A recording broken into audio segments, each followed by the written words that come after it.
Jay sandwich. We've taken pictures before with people. Jay sandwich.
The briefing will begin in 60 seconds. Let's type it now.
Sniffier in here. We'll show you there, right? Tell them to do it, otherwise you fall I'm sure you're asleep. gonna make it to that. That's right. I did it on purpose, I can stay awake. During the second hour. If you close your eyes for a second, they'll make it look like you slept through the whole I time. know. You can't win. They do it to me all the time. Just.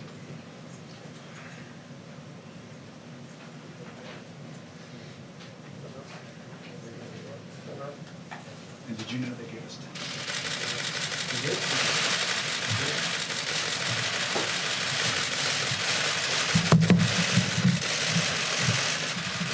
Thank you very much, everybody. I'd like to begin by saying that we just completed a meeting with the Secretary of Treasury, Steve Mnuchin, and Secretary of Transportation, Elaine Chao, on proposals regarding the airlines and the airline business.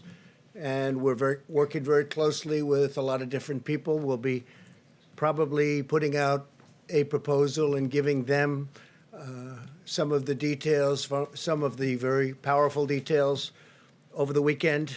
It's moving along quickly. The airline business has been hit very hard, as everybody knows, and we are going to be in a position to do a lot to help them so that they keep their employees and they save their businesses. And that'll be taking place, I think you can say, over the weekend. We may even have discussions with some of the airlines or all of the airlines over the weekend. And I think it's going to be a very acceptable package. It's a very big package and a very acceptable package. It'll be good for our country, good for the airlines, good for a lot of people. Likewise, I just spoke with the president of Russia, Vladimir Putin, and the king of Saudi Arabia, King Salman, and we had a big talk as to oil production and OPEC and making it so that our industry does well and the oil industry does better than it's doing right now. It's the numbers are so low that there'll be layoffs all over the world. There'll be certainly layoffs in this country. We don't want that to happen. We built a great energy business in the United States. So we have tens of thousands of jobs. We had a very good talk. We'll see what happens. But as you know, OPEC met today. And I would say they're getting close to a deal. We'll soon find out. So that was a conversation we just had. So we had a busy hour and a half. And let me begin by expressing my sincere gratitude to the American people. Millions of Americans are making profound and difficult sacrifices in their own lives because they know it will save the lives of countless others, and that's exactly what it's doing. You see what's happening and where we are, where we stand, and hopefully we're going to be opening up. We can call it opening very, very, very, very soon, I hope. Together, our people are writing one of the most noble chapters in the proud history of our nation. Americans are also encouraged to learn that Boris Johnson, Prime Minister, has been moved out of intensive care. That's a tremendous statement. And we continue to pray for him and his fast recovery. That's a very, very positive development. As the New York metropolitan area continues its battle against the outbreak, the full power of the federal government is there to support them. As you know, the Javits Center has now been fully converted into a 3,000-bed hospital, one of the largest anywhere in the country. And by the incredible professionals, I have to say the Corps of Engineers, what they can do is just incredible. They've done a fantastic job, and they're building nationwide 21 temporary hospitals and care facilities, adding 17,000 hospital beds, and they did that all within a very short period of time. It's incredible what they've done. Army Corps of Engineers and FEMA has been fantastic. Our sweeping airlift operation to keep doctors and nurses supplied with protective equipment, Project Airbridge, continues to expand with more than 24 flights already completed and 49 additional flights now scheduled in the near future. So that's been very successful, and that gear and those outfits are being handed out. As they arrive, they're going directly to point. The American medical system continues to perform beyond our highest expectations, reminding us that the United States is blessed with the most advanced health care and the most skilled healthcare workers anywhere on the planet. Other countries are looking to what we're doing, and our testing operation has now become far and away the most sophisticated and the best anywhere. And we want to thank all of the heroes on the front lines as they fight to save American lives. We're at the top of the hill, pretty sure we're at the top of the hill, and now we're going downward. In some cases, we've already started that process. Earlier today, I spoke with hundreds of mental health leaders and advocates from around the country to discuss the vital work and the vital work they're doing. We had the top doctors in the country, some international doctors. Mental health, big factor. Not only has the virus inflicted immense physical suffering on many people, but also mental and emotional suffering as well. Even though we're staying physically apart, no American is alone, and we're all in this together. But the mental health doctors and experts, it's a very great call. It was a very interesting call. They're working very hard. We're also seeing encouraging signs in our race to develop breakthrough treatments and therapies. Pfizer revealed today that it has found a promising new treatment that might prevent the virus from replicating, and that it hopes to begin testing in clinical trials very soon. It's going to be very, very soon. They have great feelings for this particular therapy, and they think that a lot of good things are happening through the FDA's Coronavirus Treatment Acceleration Program. 19 therapies and treatments are now being tested, and 26 more are in the active planning or clinical trial. So we have 19 therapies being tested currently, and 26 more are in the active planning for clinical trials. That's a big statement. That's a lot. Trials for Gilead's anti-rival drug remdesivir continue, and the company has also expanded emergency use for new patients, getting good early results, by the way. The companies that manufacture hydroxychloroquine are massively ramping up production. As you know, many people are recommending strongly Z-Pak be added, the Z-Pak, and also zinc. And the federal government continues to build our stockpiles and distribute millions of doses for doctors to use as they see fit. And I'm pleased to inform you we're just having a lot of good things are happening, but we'll have to see how that all works out. But we've purchased and we have stockpiled millions and millions of doses, and we're distributing it. Some states want it very badly. Michigan, we just sent a lot to Michigan and other areas. I'm reporting today that we passed 2 million tests completed in the United States, first time. Most anywhere in the country. It's a milestone for our country. It's a milestone anywhere. Nobody's done anywhere close. Our tests are highly sophisticated and highly accurate. At the same time, we're making important progress on the economic front of this war. In a few moments, Secretary of Labor Eugene Scalia will explain new steps that we're taking to ensure American workers swiftly receive unemployment and paid leave benefits, and that employers protect the health and safety of all workers, including essential workers on the job, working very, very closely with workers and with employers. To provide further economic relief, the Federal Reserve announced this morning that it will provide up to $2.3 trillion in support to businesses, states, and local governments. $600 billion in loans will be available for mid-sized businesses with up to 10,000 employees, and $500 billion will be available for states, counties with over 2 million residents, and cities with a population of over 1 million.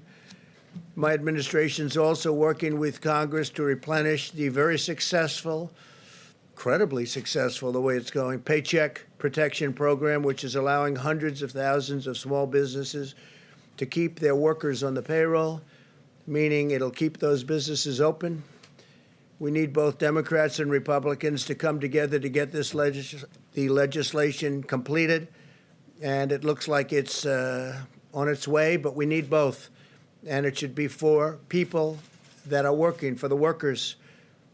And if you look and you see, we have a lot of people that are affected by that, and it's a very positive development. So we have to get a bipartisan approval of that, and hopefully that'll happen today. The Department of Education is also announcing the availability of more than $6 billion in emergency grant funding to assist college students impacted by the cancellation of classes and the suspension of housing.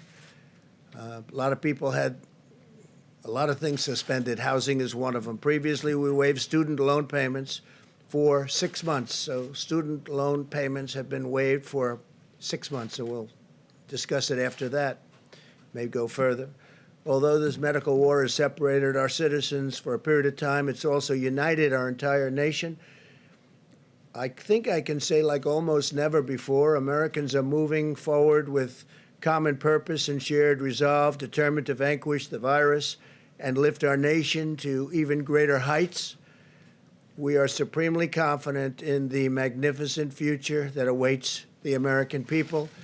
And with that, before I invite our Vice President, our great Vice President, and Gene Scalia to speak, we'll take a few questions, and then I'm going back into negotiations on oil and on airlines. Yeah, please. Talk a little bit more about your conversation with President Putin and the King. Yeah, Did I had a very good did you conversation. Did you organize that call, and do they understand the problems they're causing with Yeah. the oil output Yeah, situation? no, there's so much production, nobody even knows what to do with it. That's how it's working. And Saudi Arabia and, as you know, Russia, it's well known that we're producing a lot, and they were perhaps fighting with each other over the production and the amount of oil being produced.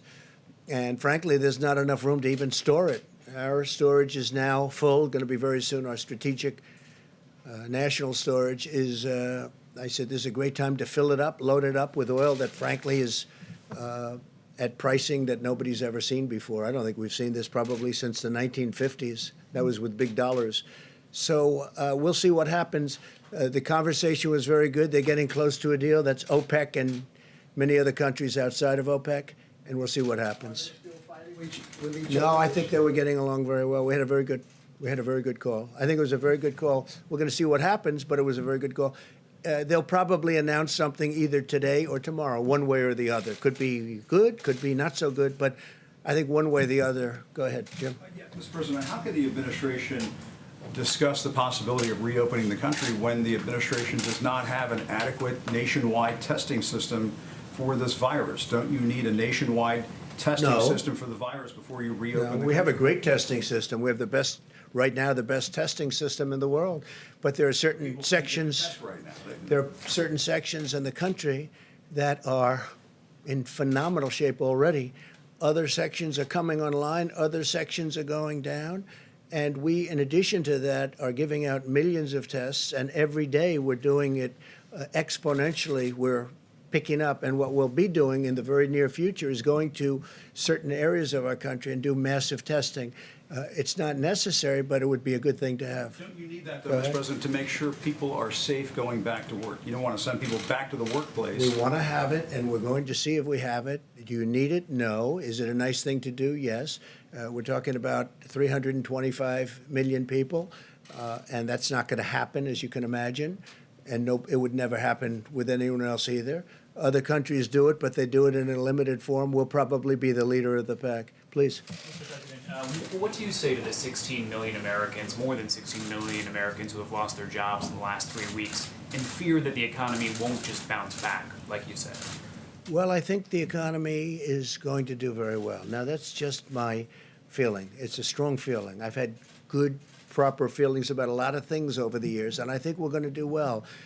We're doing it looks like we're at the lower end of the curve in terms of death, which is a terrible word, a terrible dark word that we've experienced like nobody's ever seen before in this country. I mean, we have numbers that are terrible, but when you look at the lower levels of 100, lower prediction levels of 100, 120,000 to 220,000, or if we did nothing, up to 2.2 million people, we're looking at a much lower level than the level of, I hope, than the level of 100,000. So we're going to see. We're going to have to. You can never do anything about the people that lost their loved ones and lost their friends, and I mean the great friendships. And I'm not sure a lot of people will ever be the same, but I think our country, from an economic standpoint, will end up being stronger than ever. We have tremendous stimulus. We have tremendous stimulus plans. We have things in the works that are going to really, I think, fire the country. I think that what's going to happen is we're going to have a big bounce rather than a small bounce. But we will be back, and I think, honestly, I think our country is going to be back from an economic standpoint. Again, you can never replace the people that were lost, and to their families, certainly you can never do a thing like that. But we will have succeeded in many ways, hopefully keeping the number way below our minimum numbers, and also from an economic standpoint. You know, we met with the mental health people today, and that takes this is taking a tremendous toll mentally on a lot of people. And I think we're going to open up strong. I think we're going to open up very successfully. And I'd like to say even more successfully than before. Please. Thank you, Mr. President. Oil is trading today at about $23 a barrel Yeah. in New York. Where would you want to see the price? Do you want it at $30, $40, $50 a barrel? Well, I want to see it where there's a certain market, but I also don't want to see it where people have no idea. You know, we'll be opening up areas for storage of oil, massive areas for storage of oil, because oil today is not selling. And what happened is the virus knocked out 40% of the market. Immediately, you know that, you know the number, 40%. Now, there was a lot of oil, but it was very controllable. All of a sudden, they lost 40%. You look at the roads, you look at the car, you look at what's going on. There's nobody driving. There's no reason for it right now. That'll start coming back.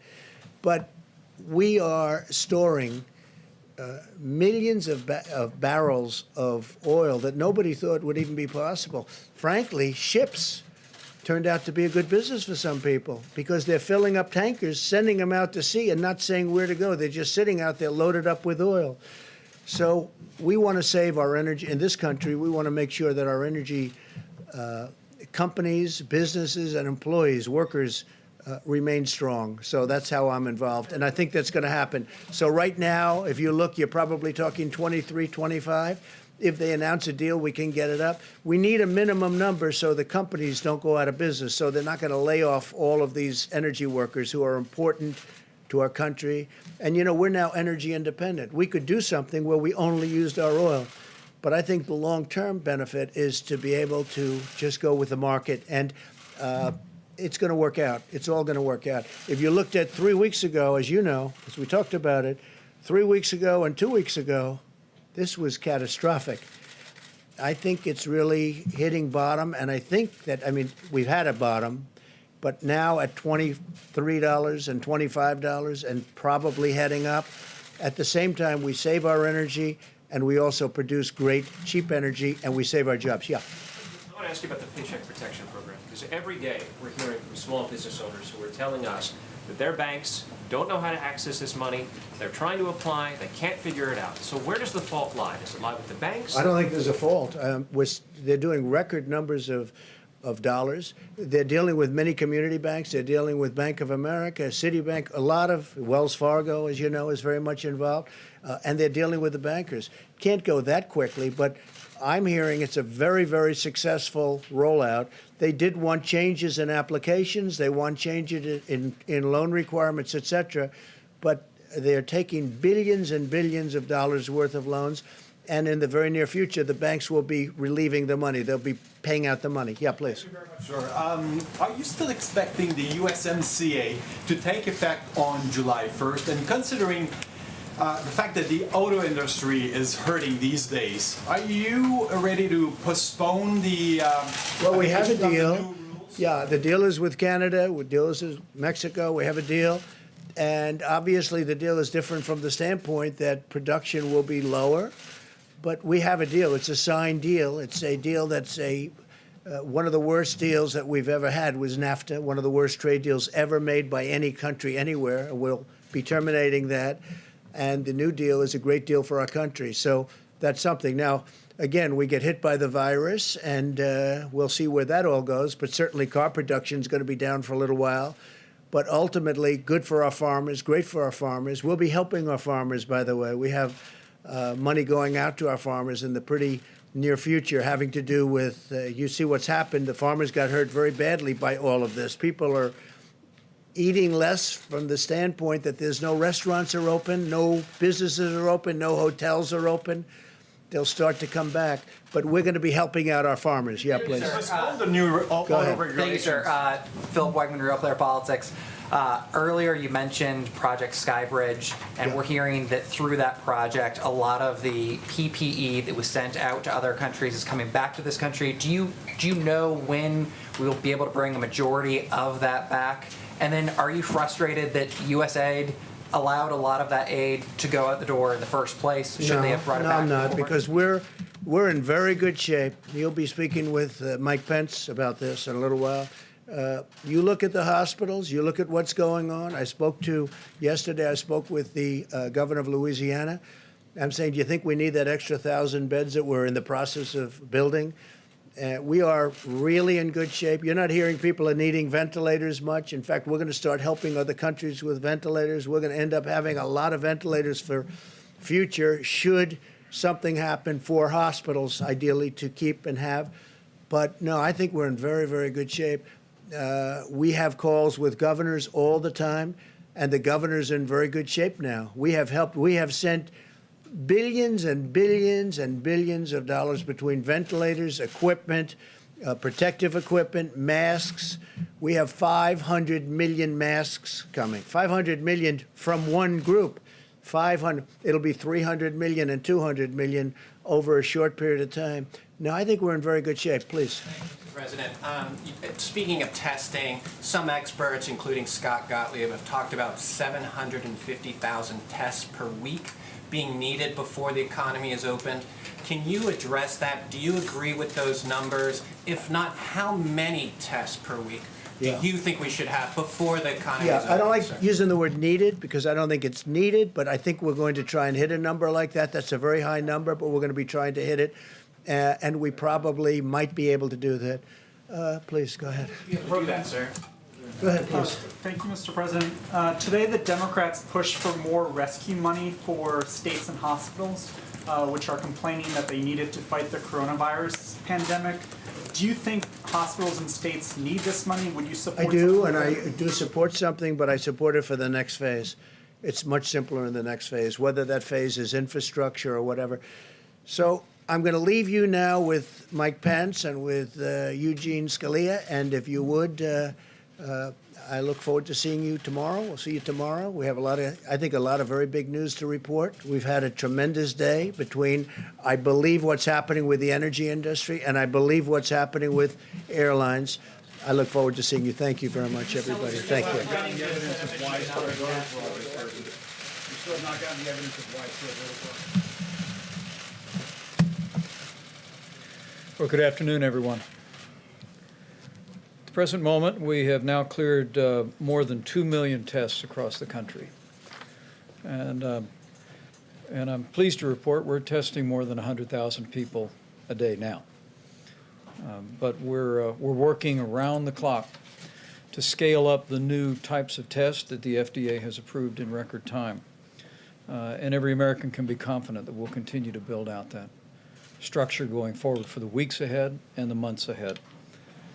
At the present moment, there's more than 450,000 Americans who have tested positive for the coronavirus, and sadly, more than 16,000 Americans have lost their lives. And as President Trump just said, our hearts go out to the families that have lost loved ones. And I want to assure you that all of us working at every level understand these are not numbers, these are lives.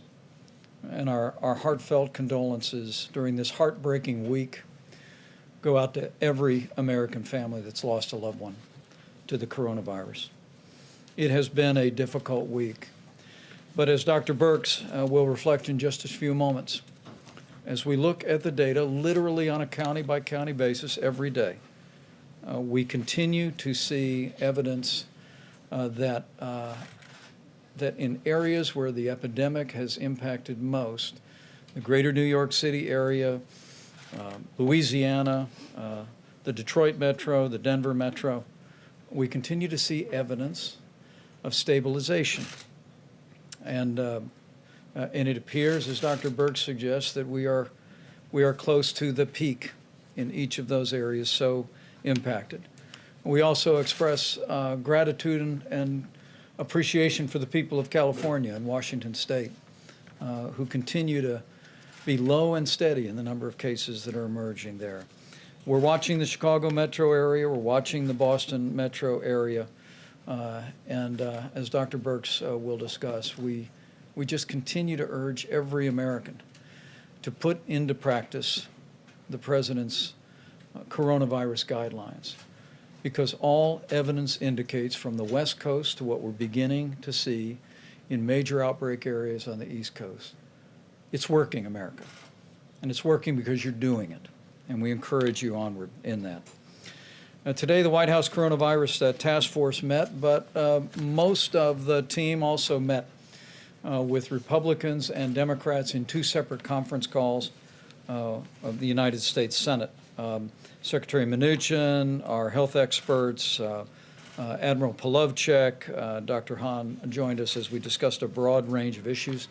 The Treasury Secretary touched on The Paycheck Protection Program now in day 5, reporting $125 billion has been approved so far. 30,000 new individual users and 3,900 lenders are participating. We also discussed that the Treasury Department will issue a new frequently asked question document tonight, an FAQ as they're known, to clarify how seasonal businesses can participate in the Paycheck Protection Program as well. With regard to direct payments to Americans, the Treasury Secretary assured senators, and we assure every American, that we remain on the timetable where the first payments in direct deposits will go out by the end of next week. For the average family of 4, that'll be $3,400 in direct financial support, and will no doubt be welcome news. Anyone who is interested in additional information on any of these programs can go to treasury.gov or sba.gov. Since we last spoke, I spoke with Governor Laura Kelly of Kansas, Governor Andy Beshear of Kentucky. I also spoke to governors of Texas and Rhode Island. I assured each one of them, as we continue to work through the process of making sure that we distribute the resources at the point of the need, is that at President Trump's direction, our objective working through FEMA is to make sure that states have what they need when they need it. And to see the progress that we've made, the President just reflected on in New York and New Jersey, Louisiana, and the partnership we forged with governors in those states, California and Washington State before. We trust gives confidence to governors and leaders of states across the country, most importantly our dedicated healthcare workers, that we will be there to meet that need should that need arise. At the present moment, FEMA reports the President has approved 54 major disaster declarations, and states around the country have stood up 29,000 National Guard, 11,000 of which are fully funded by the federal government under Title 32. Also, speaking of our military, at the present moment, we received a report today from the Department of Defense that 4,100 active duty military medical personnel have been deployed in New York, New Jersey, and Connecticut. And they are personnel that are working on the ground at the Javits Center, working, of course, at the USNS Comfort ship. But because at the present moment, the utilization of both of those temporary facilities has been fairly modest. The DOD actually worked with the city of New York to establish what amounts to a uniform temp service. They call it the bullpen. And today they literally deployed from the ship and from the Javits Center 75 medical personnel to relieve dedicated healthcare workers within the hospital system in the city of New York, and we'll continue to do that. We're going to make sure those federal temporary hospital and Javits Center is fully staffed. We'll make sure the USNS Comfort is staffed, but the physicians, those military personnel, are going to also be deployed across the city to bring much-needed relief to our healthcare workers in our system. From the VA standpoint, we've opened up VA facilities in New York City, East Orange, New Jersey, Detroit, Michigan, and we are opening up the VA facility to coronavirus patients in Shreveport, Louisiana. Finally, I mentioned that today we exceeded more than 2 million tests that have been performed across the country. And also, literally, working with the U.S. Public Health Service, states around the country have stood up hundreds of drive-through testing sites. And just this week, FEMA and the U.S. Public Health Service announced that we will give an option to states to transition from a federal testing site, dozens of which have been assembled around the country, to a state-managed site. I want to emphasize that this is an option. We believe it gives states greater flexibility to style sites or manage sites in areas that they think are most important. But we're also processing requests for continued federal participation in states from New Jersey to Louisiana to Illinois, Colorado, and Texas. And we want to assure people in communities all across the country that we'll continue to partner with states to the extent that they prefer us to be a part of it. With regard to the air bridge, 3 flights were scheduled to arrive today In Chicago, New York, and Dallas-Fort Worth, 49 flights are scheduled over the next 3 days. And we continue to work supplies. We continue to literally leave no stone unturned around America and around the world. We're literally in the process of acquiring tens of millions of supplies that are being brought into a distribution system organized out of FEMA and focused on the areas most in need. We're also bringing real innovation, and at the White House Coronavirus Task Force today, we tasked the FDA and CMS to review the feasibility of allowing hospital workers to use cloth gowns for performing procedures. It was observed that 20 years ago, most physicians and most surgeons wore cloth gowns every day and laundered them, but it's transitioned to disposable gowns, and we're working very rapidly in the next 24 hours, and we'll have guidance for hospitals and healthcare workers about the ability to in effect recycle gowns and make sure that we have the supplies that we need. As the President mentioned today, the President and the First Lady and I and my wife Karen were honored to be a part of a conference call with mental health professionals from all around the country.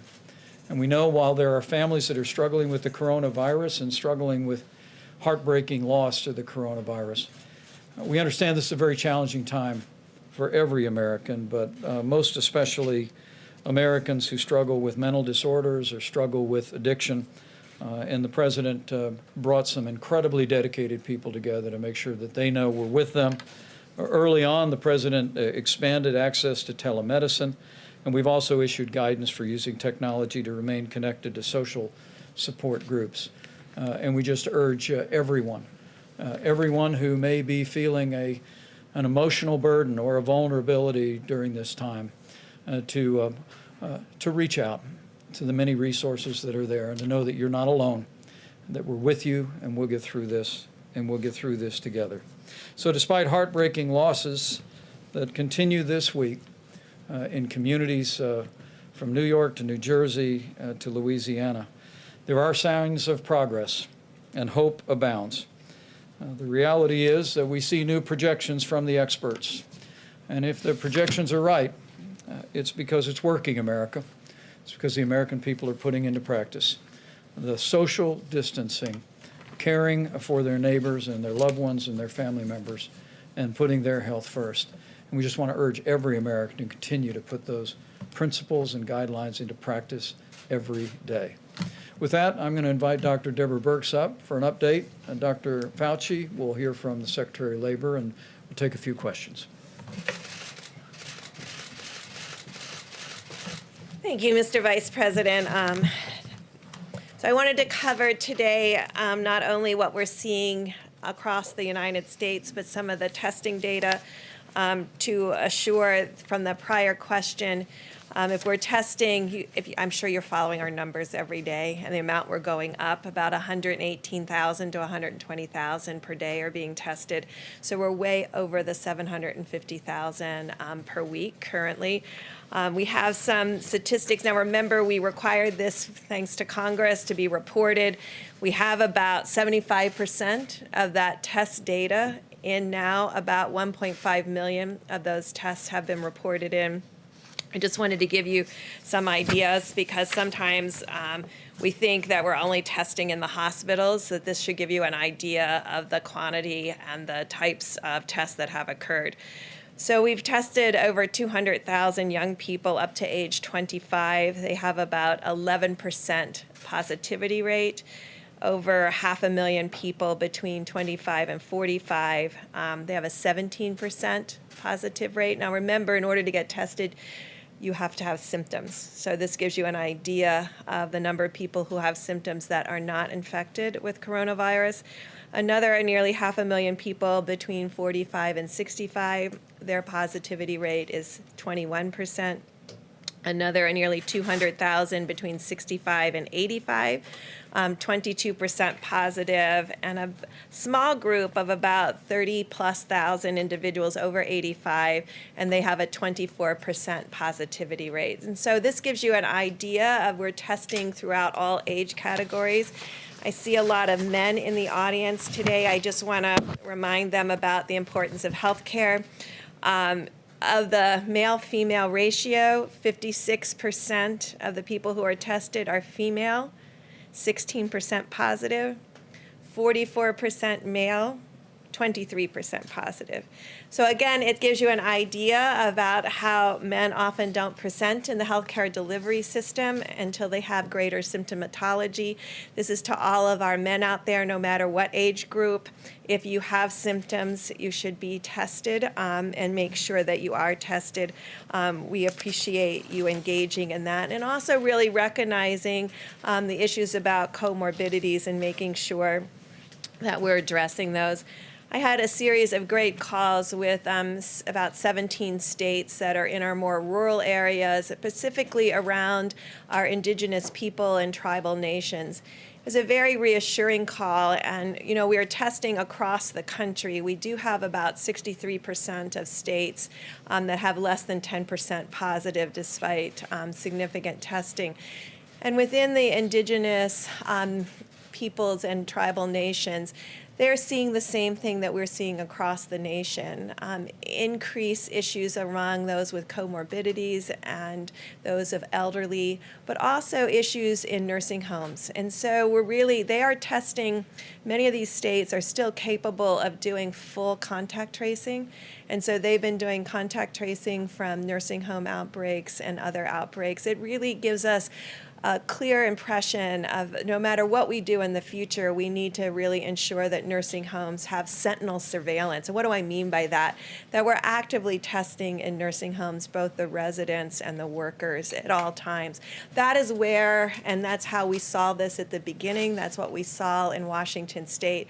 And that's what we're seeing in many of the states that have very low case attack rates. The other thing that I want to leave you with, we certainly know how desperate and difficult the situation has been in New York over the last few weeks. And we've been telling and talking about how this would be the week that would be most difficult because of the large proportion of cases that are coming from the New York metro area.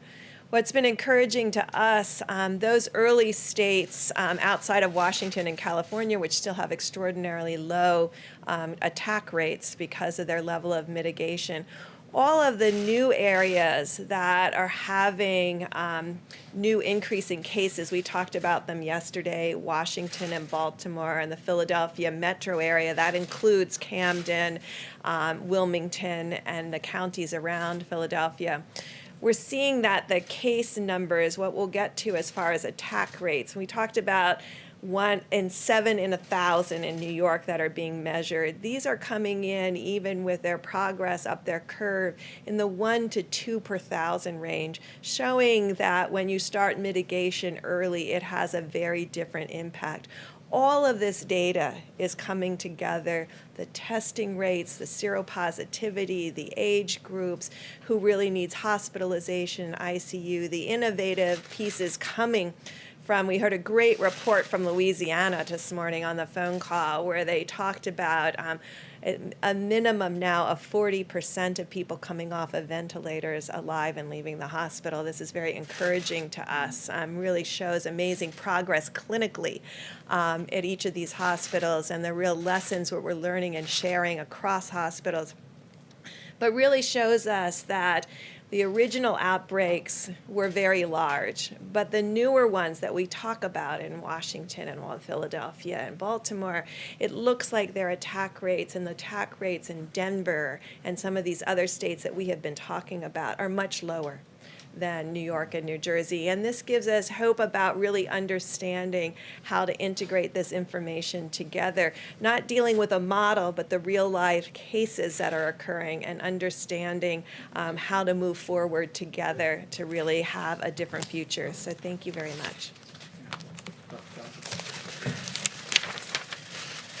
Thank you very much, Mr. Vice President. So just reflecting about what we've been doing over the last few days, remember last weekend when we made the forecast that this would really be a bad week? As I mentioned yesterday and the day before, it is, in the sense of deaths, a bad week. In fact, every day there seems to be a record of number of deaths compared to the day before. In fact, New York today had, again, another record of, I think the city itself was about 820 plus deaths.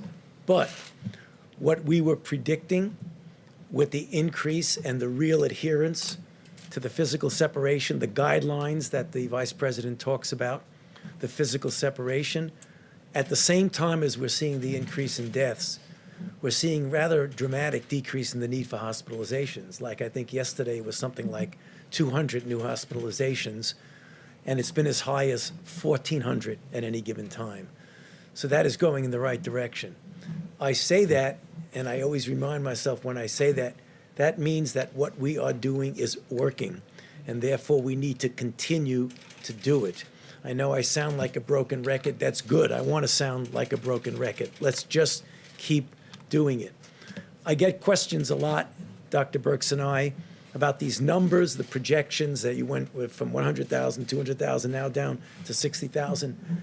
That's a sign that when, as I keep saying, when you take the data you have and you reinsert it into the model modifies. Data is real, model is hypothesis, okay? So that's what you have to do, and that's what I think we're seeing.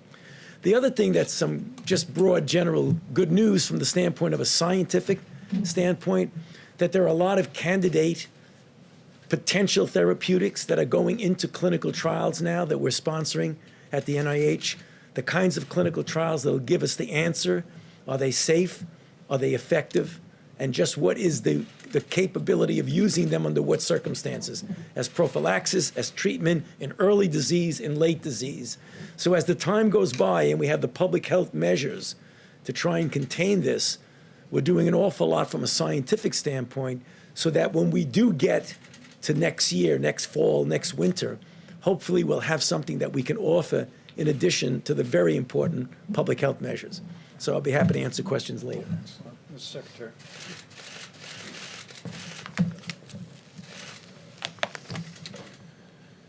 Mr. Vice President, thank you, and thanks to the task force, and of course, thanks to the President for his leadership. The important public health measures that have been discussed so much in these briefings in this room have had a large impact in American workplaces. We saw that again today as the Labor Department released figures showing that 6.6 million new unemployment claims were filed last week. We're all mindful, the President mentioned this, that the American people are making difficult sacrifices. That has included being furloughed, laid off, or having a small business struggle. That said, American workers can be encouraged by how swiftly and comprehensively the President and Congress have responded. 3 weeks ago, the U.S. had never had a law requiring paid sick leave at U.S. companies. But 3 weeks ago, the President signed the Families First Coronavirus Response Act, which did provide paid sick leave, as well as expanded family and medical leave for employees at small businesses, with those small businesses being reimbursed dollar for dollar for having provided that leave. Last week, we at the Labor Department issued rules to implement these leave requirements of the Families First Act, and we've been in near constant contact with employers and employees to help them understand the law, and in a number of cases already, to help workers get the leave that they were entitled to. Another unprecedented benefit for workers was provided in the CARES Act less than 2 weeks ago. That law, as you know, includes a $600 a week plus-up to unemployment benefits that are provided by the states. We have millions of unemployed Americans who are making a sacrifice for our national well-being. These bonus payments, and they're unprecedented, the government has never provided a plus-up unemployment payment like this. These payments are intended to make those workers whole as near we can. This temporary benefit is available not just to employees, but also to the self-employed and gig economy workers. Before the President signed the CARES Act, gig workers, independent contractors were not available for unemployment compensation. Today they are. At the Department, our team has worked day and night to enable states to make this benefit available. I'm pleased that a number of states are now making those $600 additional weekly payments. More states will follow in the coming days. How long it takes will vary by states. Some states' systems will take longer. But we at the department will continue to support them. We have already dispersed $500 million to states to help them with their systems and making these payments. We have another $500 million that we're ready to release. And for workers who don't get this benefit when it's first due them, states will be able to catch them up later when their computer systems are able to make these payments. Let me add that we're also mindful at the Labor Department that many Americans remain in the workplace, including on the front lines in our hospitals, as well as our emergency responders. My department's Occupational Safety and Health Administration, or OSHA, has been providing guidance to employers and employees on coronavirus since the early days of this health emergency. We are fielding and responding to calls from workers worried about their health, and sometimes from workers who believe they've been illegally disciplined by their employer for expressing health concerns. We will not tolerate retaliation. OSHA will continue to work with workers and employers to keep workplaces safe, using all the tools available to us, including enforcement if needed. I wanted to finish by commenting on the Paycheck Protection Program, which we heard about earlier, run by the Small Business Administration. This, of course, is loans to small businesses to enable them to meet certain costs, including utilities, rent, and, most important from my perspective, payroll. As you know, if these companies receiving the loans keep their workers on payroll, these loans are largely forgivable. Here's why that program is so important from my perspective. We're seeing unemployment filings right now of the like that we've never seen before. But these numbers aren't the result of an underlying weakness to our economy. Our economy has been vibrant, incredibly strong just weeks ago. If, as we've heard again today, if we are disciplined now and adhere carefully to the guidance being provided by health authorities, we'll get that economy back. The President spoke at the State of the Union of the blue-collar boom we are experiencing. We want to lay the groundwork now for a blue-collar bounce back. We'll get there in part by helping companies hold on to their workers, which is what the Paycheck Protection Program does.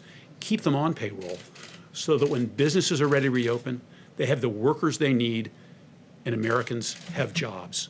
We will continue at the department, and I know here at the White House, to be laser focused on American workers and jobs until this is done. So thank you very much. Very well done. Thank you. Great job. Great. We'll take a few questions. Yes, please. Mr. Vice President, a question for you and then a question for Dr. Birx or Dr. Fauci. Just to clarify, on the federal funding for testing sites in the states, are you saying that federal funding will remain for those sites and will it remain at its current levels? It's not merely federal funding, but in many cases we provided personnel from the U.S. Public Health Service and also flowed supplies, personal protective equipment that was required for some of the early forms of testing, but it's less required today with new formats for testing. But it is an option, and as I've made clear to several governors, we'll continue to partner with our states. But I have to tell you that the way states step forward with the concept of drive-through and community-based testing is really inspiring. For our part, working with FEMA and our great team at the U.S. Public Health Service, we've stood up some nearly 50 different drive-through test sites around the country, but literally there are hundreds that have been deployed by states and by hospitals and local healthcare providers.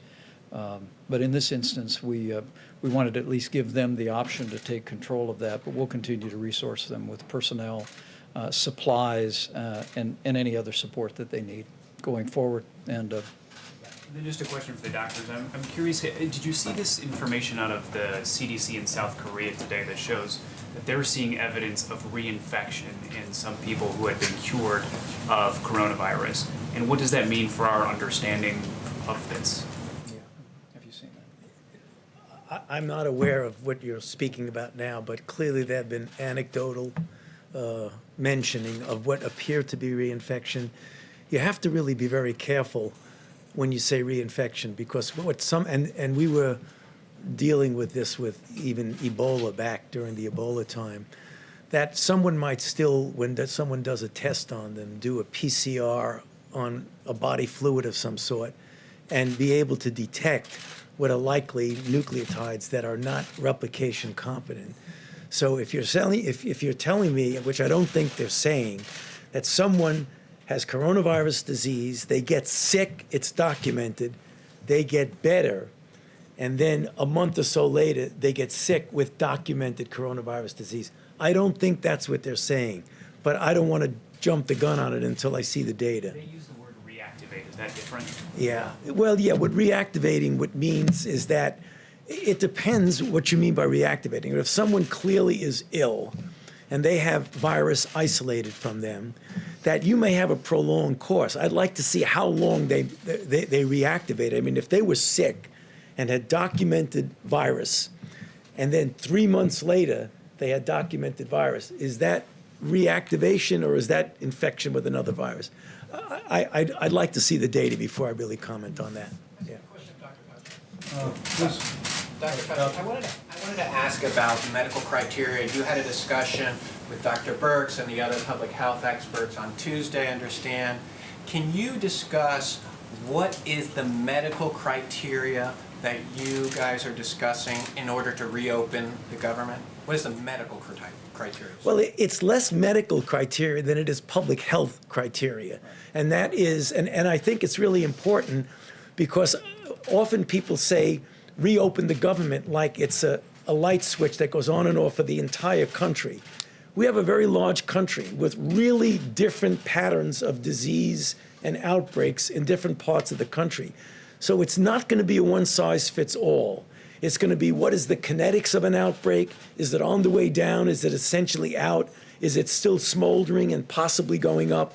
I think you're going to have to take it individually. And are there some benchmarks that you're looking at, though? I mean, are there some numbers that you're looking at, some data that you would like to see? What would you like to see before that happens? Yeah, well, I will allow Dr. Birx to come up with just my own opinion. I don't think they're going to be benchmarks that are going to be consistent from one to the other. For example, I would not want to pull back at all in New York until I was clear that that curve really was doing what we've seen in other countries, a very steep decline down, and we had the capability, if there was a resurgence, of having everything in place to be able to do the containment as opposed to struggling with mitigation with what we've been doing. That's different than a relatively smaller city, town, or whatever you, in the Midwest or mountain regions, which is generally very well controlled. What I would want to see, do we have the capability of doing the isolation, contact tracing, and suppression of it? So it really varies differently. So I don't think there's one medical criteria. But Deb, if you want to speak to it. Thank you. It's what I tried to cover in the brief presentation I gave. In talking to the 17 states that have indigenous populations and tribal nations and discussing with them what they were doing generally and what they were doing specifically through the Indian Health Service, they discussed the ability to find new cases and doing full contact tracing. And so they have strike teams. They are very well organized. You don't hear about them every day, and that's why I wanted to call them out. They are really doing amazing work at their public health institutions with their governors and their mayors, and they are in full contact tracing. Yes, they're doing social distancing, but they're also doing full contact tracing and understanding all aspects of their epidemic. So we're looking at those pieces, as well as when I was talking about blunting, really when you're starting to go up that curve, having that unbelievable blunting where you only get evident attack rates, and I want to be very clear about that. When we see cases, these are symptomatics that have been diagnosed. There's clearly, we believe, people we don't see. And that's why the antibody test is going to be helpful to us to really define that. So those are the pieces that we're bringing together to really analyze that. I did want to say the president talks about the 150 plus countries that are experience what we're experiencing. I just wanted to do a call out. We have Americans around the world in every embassy that are working with those countries now. This scarf came from Africa. It's one of my public health colleagues there. I just want to recognize the public health colleagues around the world who are doing all of this work together to change the course in their epidemics in every single country around the globe.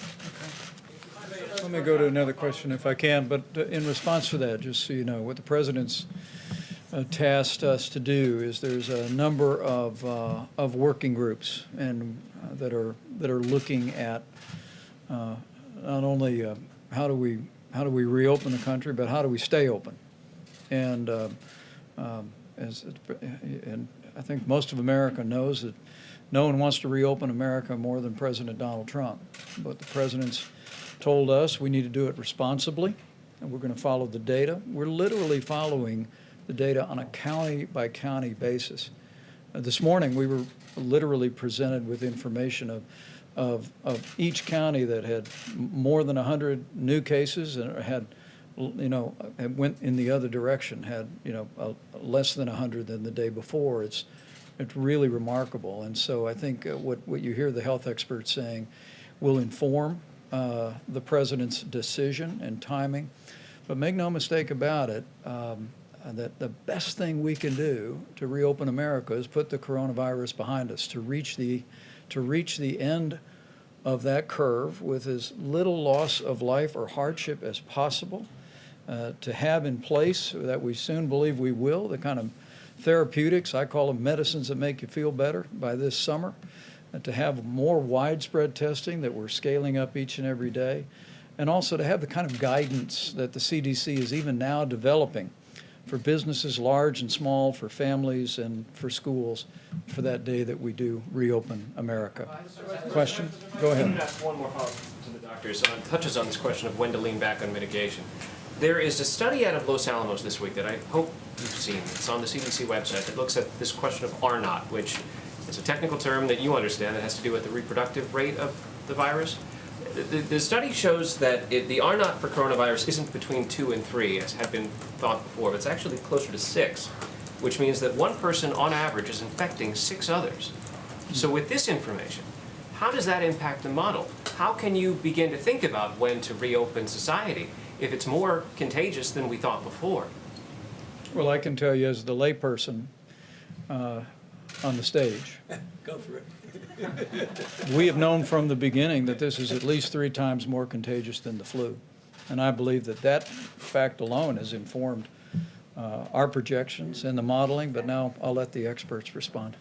I'll go quickly and then we'll tag team together. So when we've been talking about the asymptomatic group, and that's why I gave you that testing data where 11% of young people under 25 were positive, many of them very low-grade symptoms.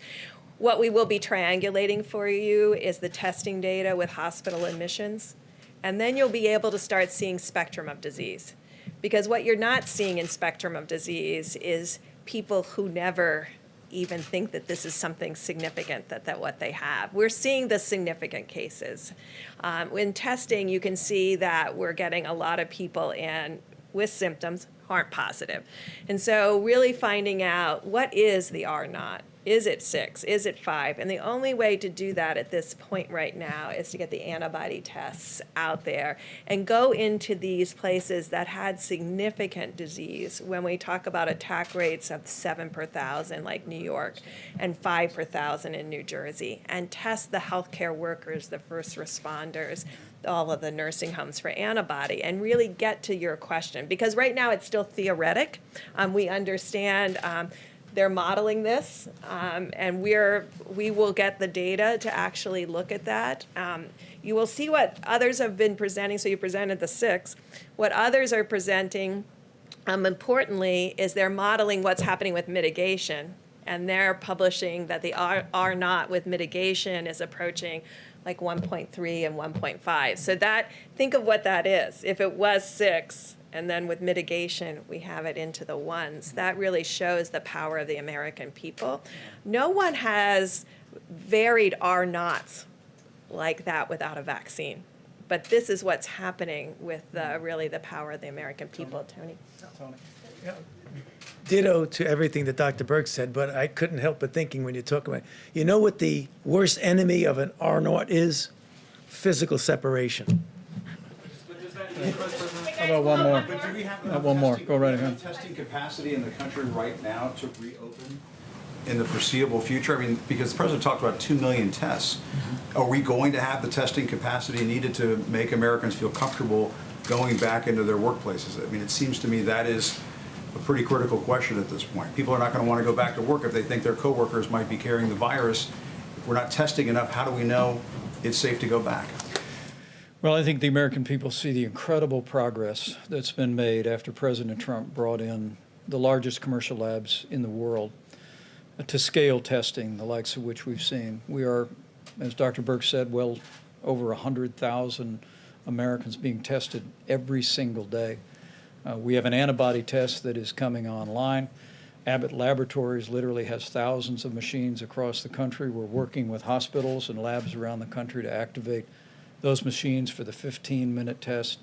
Do we have enough testing right now? Well, let me say we're moving every day toward meeting that moment. But let's be clear: reopening the country, as the president is very anxious to do at the earliest responsible moment, will be through a combination of facts. First would be that we are at the end of the coronavirus for most major communities.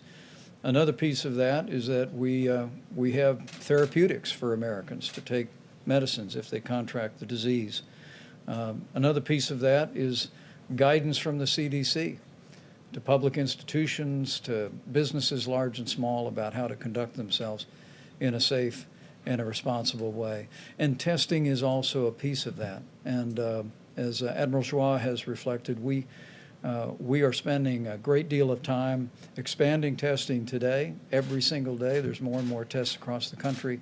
But we're also working to scale testing that as we move into this summer and move into the fall, we'll have the testing we need to do what these doctors call not diagnostic testing, which is to take a test of a person that has symptoms, but surveillance testing, so we can identify people that may have had it and may be immune, versus people people that we just need to know whether or not they were ever exposed or and were not exposed. How about one more quick question here, if I can? I think he had one right here, or I'll go to you in the back. Thank you, Mr. Vice President. In the next few weeks, the Supreme Court is set to rule on DACA and on the deferred action for childhood arrival, and about 30,000 of those people who are under that program are frontline healthcare workers. Is the administration in any way ready to protect them if the ruling comes in your favor and takes the protection out and they can no longer work in the health field as they're needed right now? Well, I think the president's been very clear on his desire to reach a solution on that issue with the Congress. But let me say, whether it be healthcare workers or people working in food supply, other people working in critical infrastructure, we're incredibly inspired by the way people across this country are stepping up to keep healthcare rolling and available. A high quality of care, even in areas deeply impacted by the coronavirus. And also, as we said the other day, hardworking people in our food supply, from the farmers to processors, to distributors, to truck drivers, to grocers. We received a good word that over the last several days, we've actually seen a significant drop with one major company in absenteeism. We issued new guidance from the CDC about how people who may have been within close proximity to someone who had the coronavirus could return to work before the 14 days if they didn't have a fever, if they tested themselves twice a day and returned with a mask. But the dedication of people to continue to work is truly inspiring. And I know as we go forward, we'll work through a broad range of national issues, but we're going to be incredibly proud for a long time about the way people all across this country responded to this moment. So thank you all very much. We'll see you tomorrow.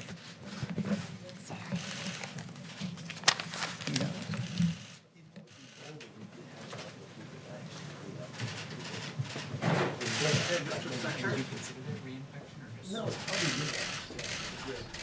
Thank you.